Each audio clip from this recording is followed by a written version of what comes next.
Promoter po mismo ni Janriel Casimero ang nagsalita na baka wala na ang laban kay Naoya Inoue. Ang tanong ngayon ay ano ang sunod dito kay Janriel Cuadro Alas Casimero. Pag-uusapan po natin yan at may posibilidad pa ba na makalaban niya ang monster ng Japan. Powercast Sports. If you're new here, don't forget to subscribe and hit the notification bell. This video is presented by sportsplus.ph.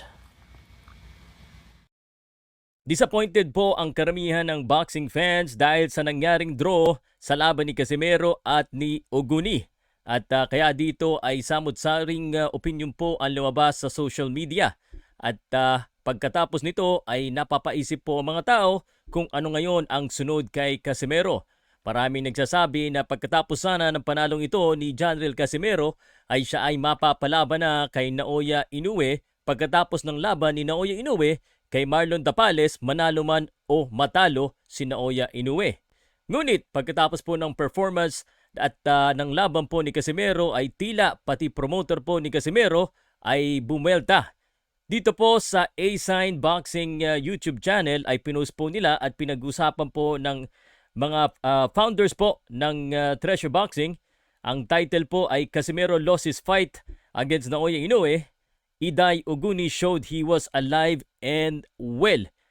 Dito rin po makikita rin po natin sa isa pong caption na pinost po ni Sports Talk PH TGB Representative Masayuki Ito. I think Casimero wasn't enough to appeal to Naoya Inoue.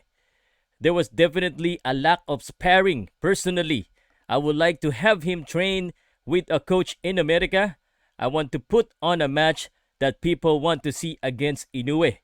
I will continue to support Casimero. I think a rematch with Oguni is also possible. Yan po ang mga kataga mismo galing po sa promoter ni Janriel Cuadro Alas Casimero dahil po marami rin po ang mga hindi lang po YouTuber, mga fans po at karamihan po ng ating kakilala ay medyo diskumpiyansado or hindi po satisfied sa performance dahil po sa stamina issue daw ni Janriel Casimero. Ito po ngayon ang aking masasabi regarding this issue. Sana po ay gamitin itong motivasyon ni Janriel Casimero para mas sipagan pa ang kanyang pagte-training at sa katunayan po sa tingin ko po talaga ay hindi po nakaapila yung laban na yon para po mas palakihin at mas madaliin ang laban sana kay Naoya Inoue. Hindi ko po tinatanggal na posible pa rin po mangyari ang laban dahil meron pa naman pong kontrata itong si Janriel Casimero sa Treasure Boxing Promotions.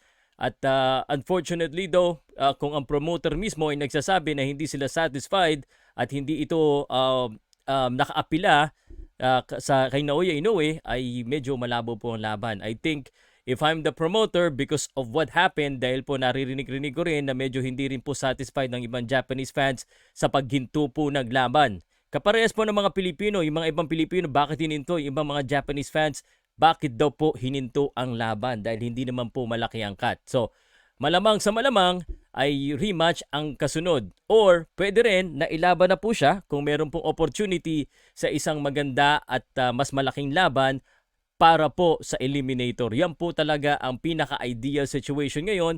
Kalimutan muna po natin si Naoya Inoue. Kayo, ano po sa tingin nyo? Posible pa ba ang laban kay Naoya Inoue? Comment down below at huwag nyo po kalimutan mag-subscribe para po sa balance at neutral na balita sa boxing at iba pang sports. Magandang umaga po sa inyo.